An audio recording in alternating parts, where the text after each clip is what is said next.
Hello, everyone, and welcome to Vampire the Masquerade: Shadows of New York. Now, this companion came to the previous entry, Coteries of New York. So I'm guessing it's going to be centered around a neophyte kindred in either New York City or New York State. I'm not entirely sure about which one, but we'll just go with New York City.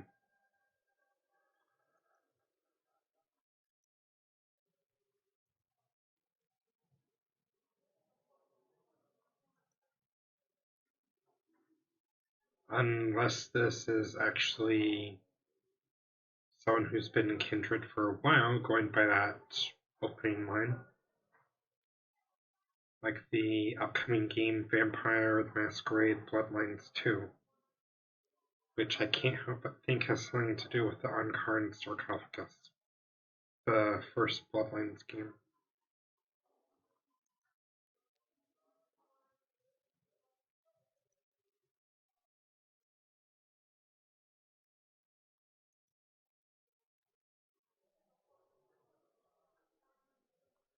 But if this is in fact neophyte Kindred who's going to be turned early in the game, then I hope their sire or whatever has permission to do so, to embrace a human and make them a child, a fledgling kindred.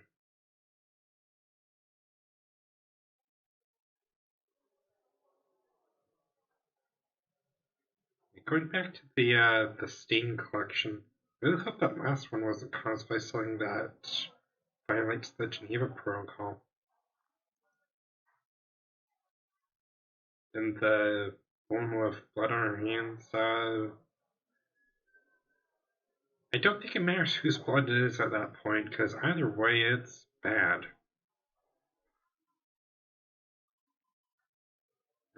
Meanwhile, there's two dudes in the corner who are either playing a really intense game of table football, or they're bumping uglies.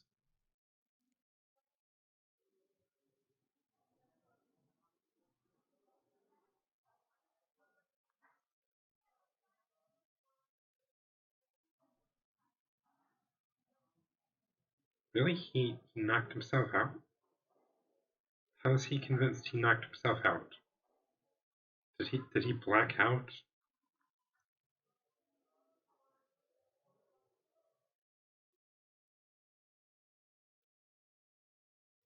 I can't even joke about that because it feels like something that would actually happen in New York City.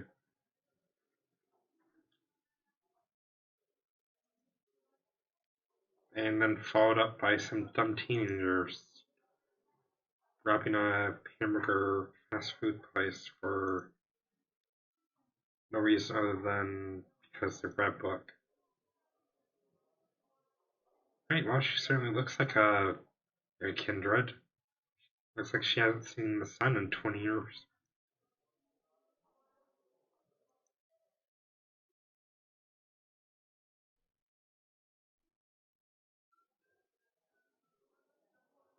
Is she a kindred? She's calling herself a witch now. I mean, that seems kind of derogatory, but, if she is in fact a kindred, I guess she could call herself that.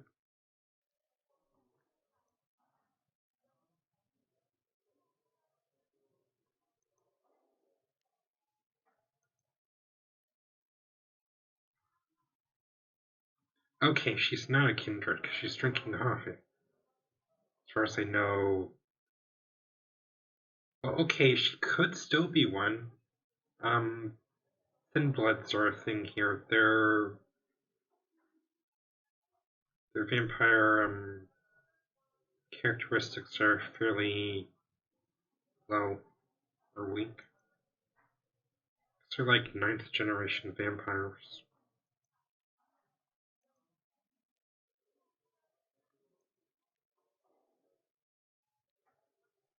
you've got the first vampire, and then he makes another, and the new one is the second generation. If the first one sires another vampire, that's also a second generation vampire. And then the second generation sires a new one, that's a third generation, and so on and so forth.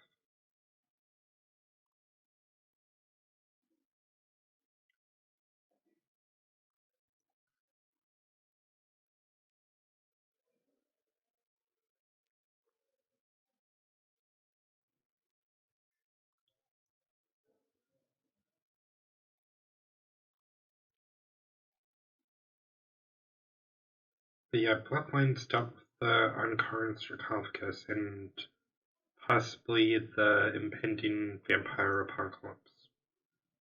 By which I mean the vampire progenitor and several third generation vampires are going to eliminate vampires in general.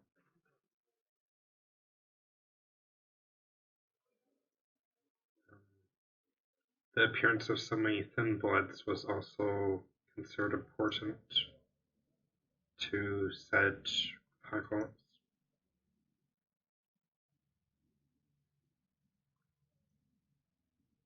But speaking of Dementive cashiers, I actually knew a Dementive employee at a fast food restaurant specialized in hamburgers.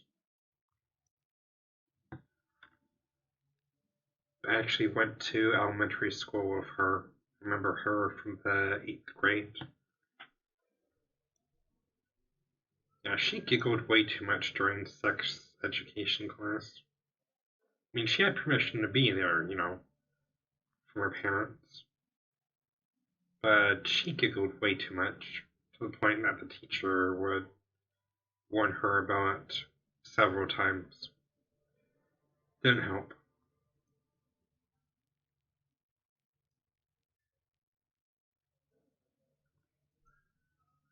Well, I mean, that's good. Otherwise, if that were a millionaire jerk giving you an offer you can't refuse, you refused it, you might just leave a horse head in your bed.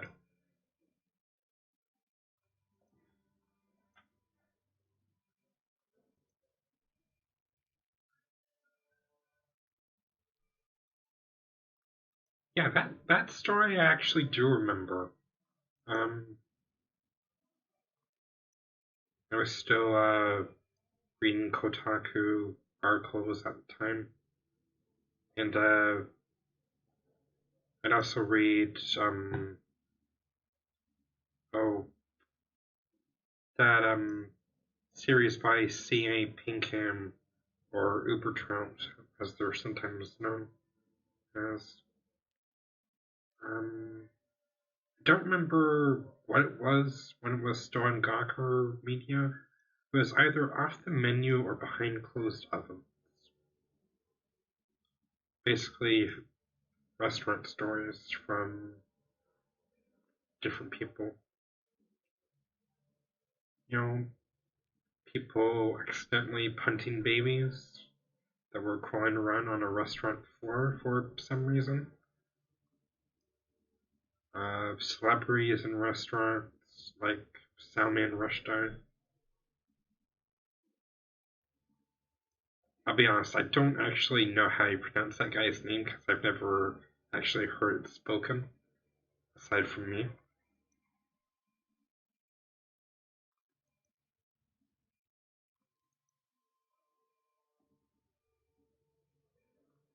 I think Peter Thiel created PayPal or some kind of business, and that's where he made all his money.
I mean, yeah, she is technically correct, and that's kind of correct.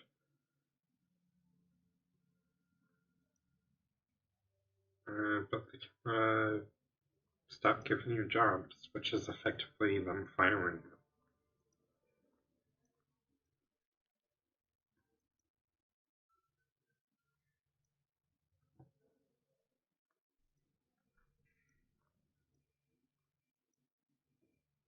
Alright, well, they're either going to terminate her physically or terminate her reputation.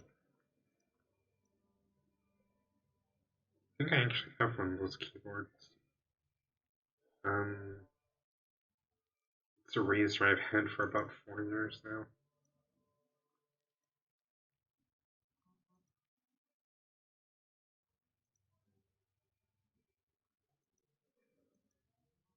I'll be honest, I don't know if it's actually a mechanical keyboard or not. Is there auto mode for this? I feel like there should be auto mode for a game like this.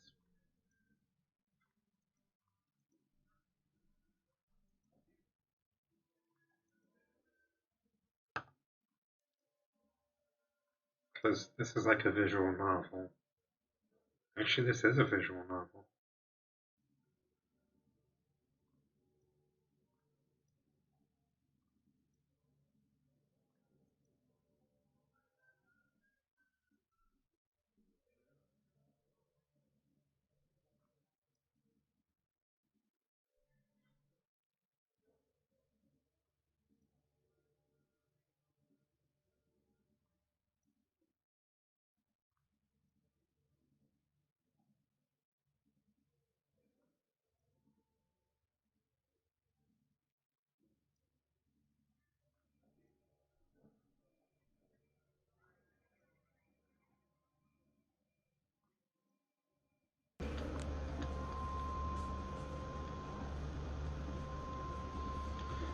Hmm.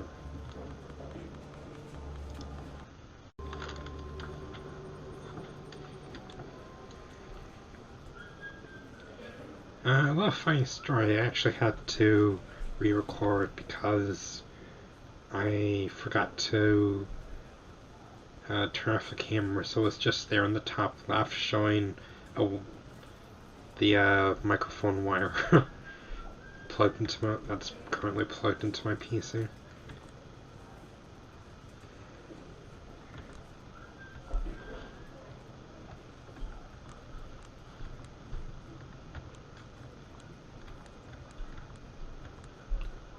Wow.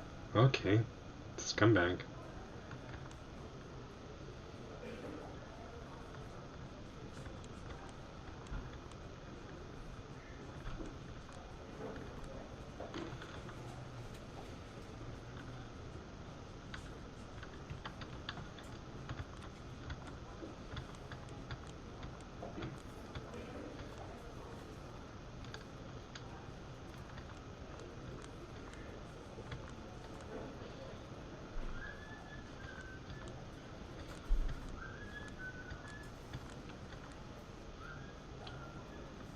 She's basically spitting fire from her mouth.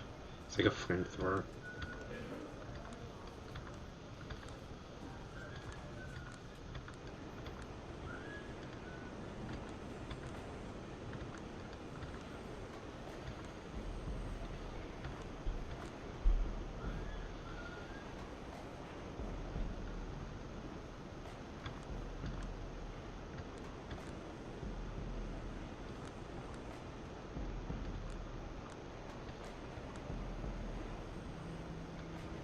Yeah, okay, this game was set in 2019, a year before it came out. I think Cars in New York was also set in 2019, or maybe like this game was set the year before it came out in 2018. They're probably both set in 2019, but who knows? I mean, I did see that I earned a trading card as Tamika, or Tanika, who was a character in Coders of New York.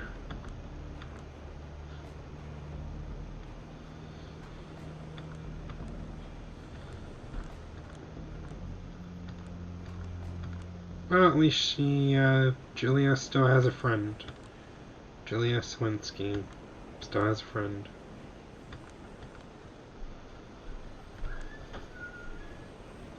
Hello, shadowy woman. How are you?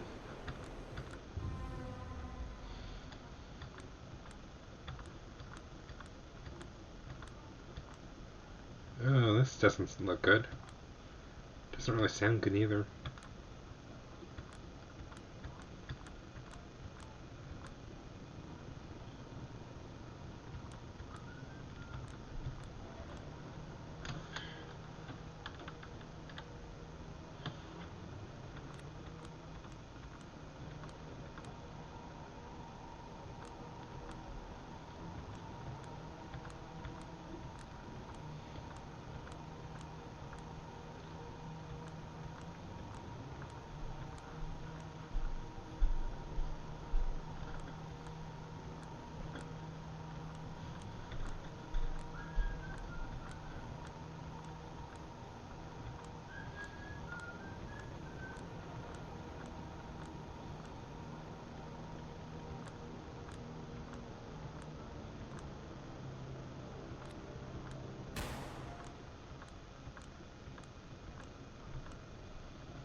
That doesn't look like her at all.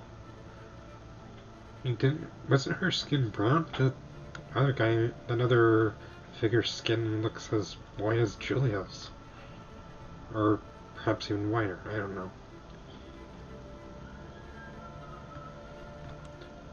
But, anyways, I have a song I'd like to sing. Let the rain fall down and wake my dreams. Let it wash away my sanity. I wanna feel the thunder, I wanna scream. Let the rain fall down over me.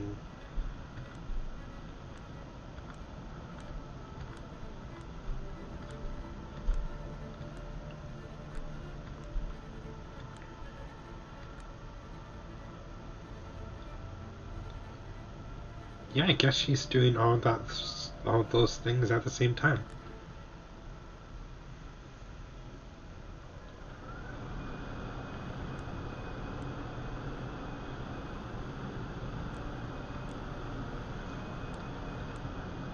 You're definitely not alive.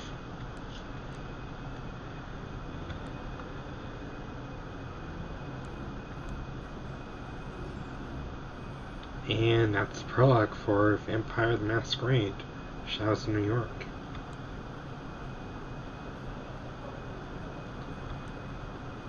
All around me are familiar faces, worn out places, worn out faces.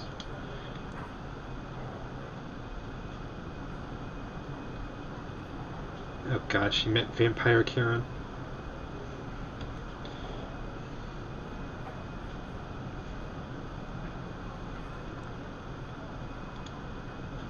Well, she can control shadows. That's pretty cool. It's like Sakura from Fate Stay Night. Create this giant shell monster that can crush people underfoot.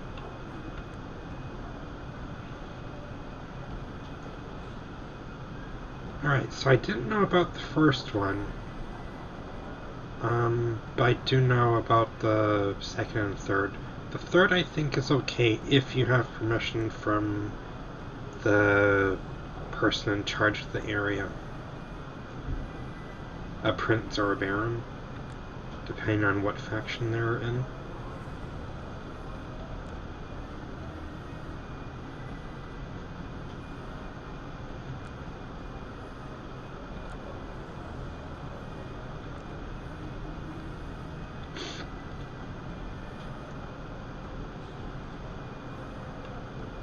I mean, don't fast food places typically like give you salt packets?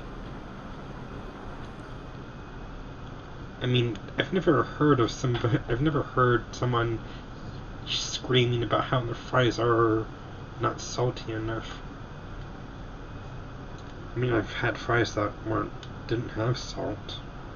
Not as pleasant as you might think.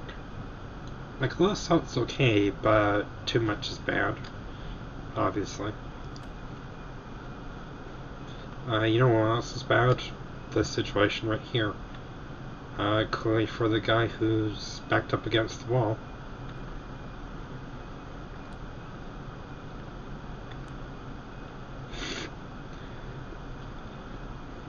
I'm just imagining that guy who says he's being robbed has having Nico Bellic's voice. Because he looks a lot like Nico Bellic.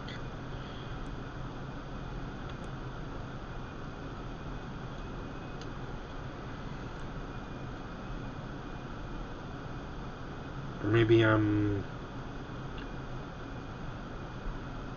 Luis Lopez? I'm not entirely sure now. Not if his face all scrunched up like that. Like a freaking Buffyverse vampire. All he's missing are the teeth and the yellow eyes. Or whatever.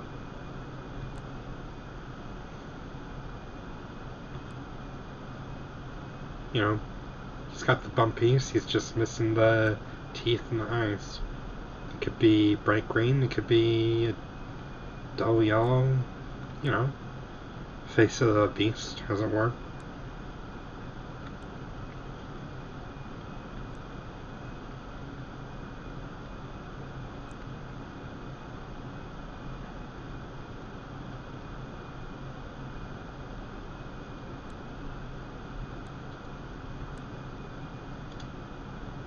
I mean, Dracula from Buffyverse is probably the only vampire that would actually has two fangs. Most of them tend to change into this creature with well,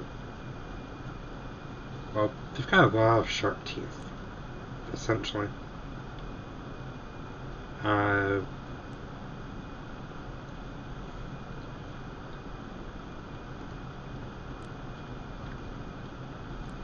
And once the vampire's old enough, like, say, Kissing Toast or the Master of the Order of Aurelius, they develop unique characteristics. The Master, for instance, had green skin, long claw-like fingernails, and his face was perpetually stuck on Beast. He also had pointed ears. For Kissing Toast, he had hooves for hands. Don't ask me why. I don't quite understand the significance behind that.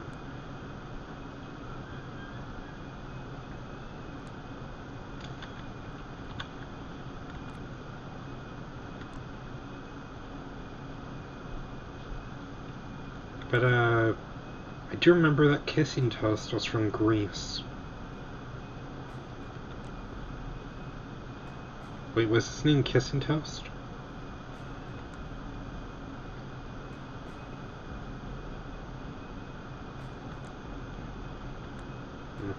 Oh well. I'll just call him Kissing Toast for the sake of Kissing Toast. Probably not his name, but, you know, it's Kissing Toast.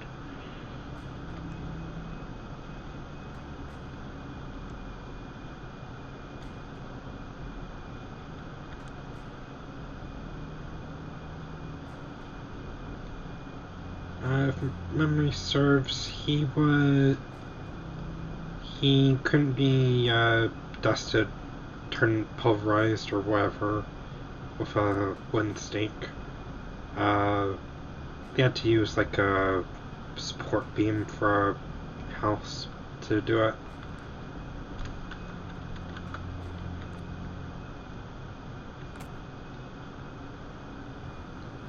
But I don't think he left a skeleton behind. Unlike the Master, who did. It's possible the Master was older than Kiss and Toast.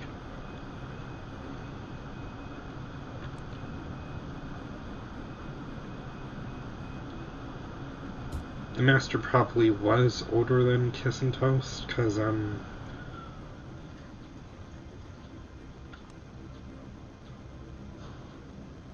when he got out of it, when he was in Sunnydale during Buffy Season 1, his face was relatively unchanged from when he sired Darla, and then she later sired Angelus about 1 or 2 centuries later.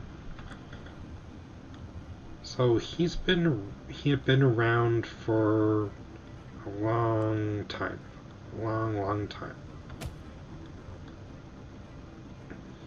As a vampire, I mean.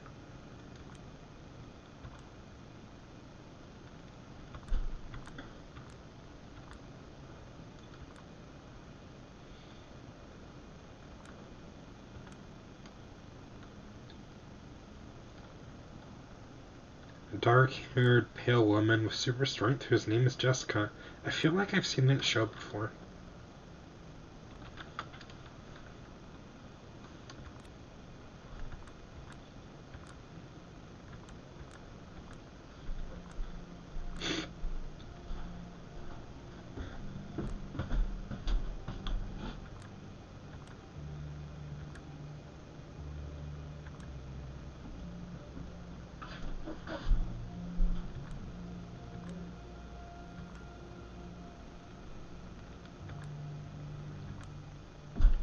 Hopefully not too bright, because if it is too bright, that probably means the sun is out.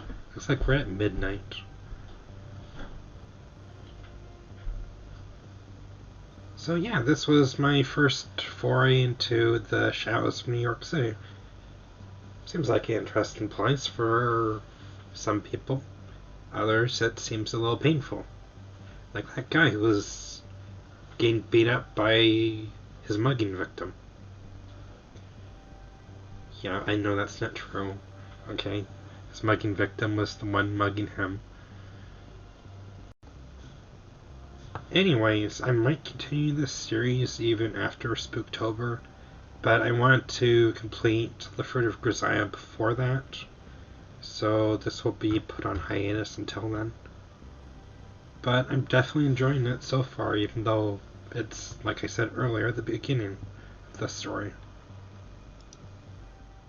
Okay, I'm probably not the first to admit, but I want to see what happened if I have Julia choose to not shoot.